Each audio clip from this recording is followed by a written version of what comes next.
Hey everybody, Roger here. Hope you guys are all having a great day. I want to talk to you guys today about, this is a little bit of old news, but Kamala Harris, about a week ago, she had an interview with Wolf Blitzer.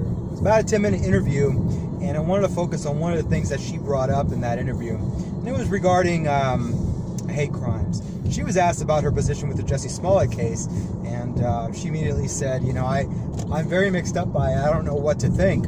And then I guess she followed up with that. Wolf asked another question, and then she followed up and said, well, the important thing here is this, you know, there is an increasing epidemic of hate crimes happening with homophobia, Islamophobia. She gave all these examples, and I'm thinking to myself, okay, you know, as a former DA, prosecutor, whatever the fuck you were in California, you are completely wrong, and you are misleading a lot of people.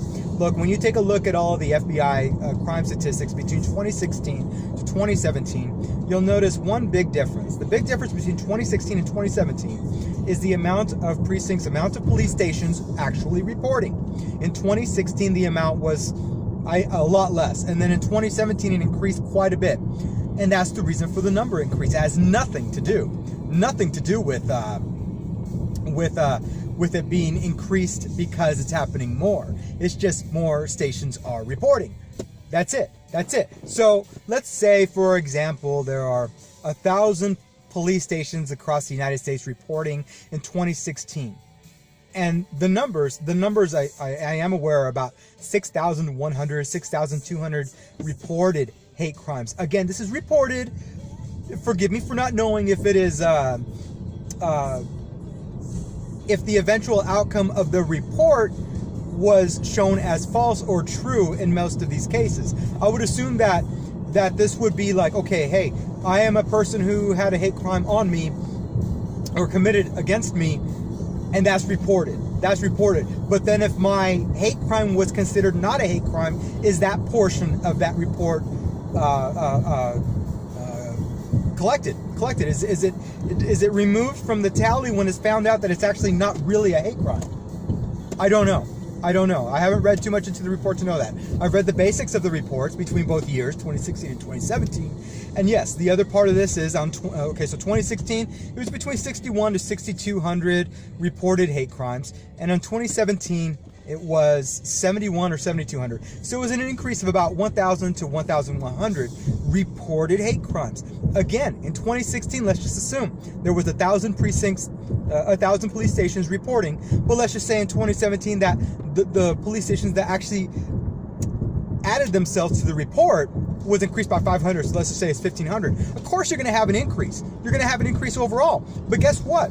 The statistics overall didn't change. In 2016 and 2017, in regards to the types of hate crimes, it was roughly about 15 to 20% for gender-based hate crimes for both 2016 and 2017, even with the precincts reporting having increased. Same thing for whites. Whites were the ones that had the most hate crimes against them. So, if anything, we should be acknowledging that. You know, whites faced the most hate crimes out of any class that was on that chart, and then blacks, I believe, are second.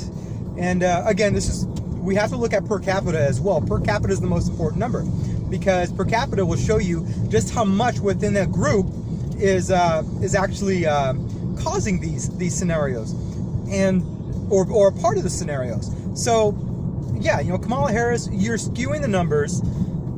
You know what's actually going on, and you know what the numbers are really like, but yet you're using this just so you can build up your voter base, just so you can have a shot at being one of the primary candidates for the 2020 election. You have a horrid record in California. I mean, you just have a horrid record in general for all the policies that you've implemented. You prefer to have black people in prisons. I don't understand you. I think that you are such a hack, a fake. And then the way that you defend Jussie Smollett initially, I mean, you come out of the blue and just say, hey, you know, this is a lynching in this century. Let's go ahead and sign my lynching bill. Yada yada yada. You and Cory Booker, you guys are just fucking whack jobs. I don't know what to say much more than that. You know, Kamala Harris is such a liar, and I hope that the general public can actually go into the data crime statistics here from the FBI and look at both years, and you'll find out for yourself. I mean, that's just a small part of this whole, of all of this. You know, they promise all these things. You know, she wants universal health care for all as well. I mean, come on, people, come on. How many times do you have to fall for all this bullshit? How many times do you have to be, swayed for, or manipulated, saying, hey, you know, let me be your presidential nominee. I'm going to do this, this, and this, and this. And it never fucking happens. How many fucking times? At the same time, you know, I definitely just want somebody in office who's going to be reducing my taxes, who's going to be reducing the, I don't know how you would, what the terminology is here, but all this fluff stuff, this filler stuff that our taxes pay for that are unnecessary. You know, we're creating a country of dependency. You know, we had a big issue with a lot of illegals coming into America, crossing the border. I think it was, 100,000? I could be wrong on that stat, in February? Or since the beginning of the year, I don't know. But the number has increased dramatically. So I'm glad Trump is doing what he can to reverse that. You know, I believe he just recently came out and said that he's going to stop giving aid to Mexico, since, you know, they're not doing anything to help America out. So why should we be giving them, you know, incentive to keep doing what they're doing right now? It makes no sense. But overall, don't be mistaken. Kamala Harris is part of the group that will put you down, part of the group that doesn't care about you, part of the group that prefer to have all these people go to prison. I don't know. It's just all fucking ridiculous. And I'm speaking off the cuff. I've had a very rough couple of weeks, guys, and my brain is all foggy from a lot of, you know, personal issues. I was coding all weekend on a project, and, you know, one night I was there till about 1:30 in the morning, and finally got my projects done. But boy, I mean, I just wanted to get back into the groove of this thing.